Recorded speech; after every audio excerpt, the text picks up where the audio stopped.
Hi, how are you? This is a common question you might ask when you see a person. So, how can you ask the same question without saying a word? Let's use the language of mudras to ask, how are you? You cannot ask this complete sentence, how are you, exactly using mudras, but you can ask in this way. Sukham, that means wellness. Sukham alle.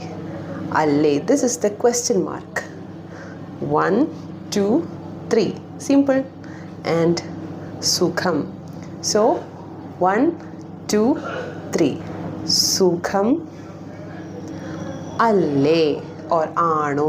സുഖം ആണോ. ഇനി നിനക്ക് are you good എന്ന് ചോദിക്കണമെങ്കിൽ നിനക്ക് or simply this. നിനക്ക് സുഖം ആണോ or അല്ലേ, whatever. ഒന്നുകൂടെ ചെയ്യാം. നിനക്ക് or നിനക്ക് സുഖം ആണോ.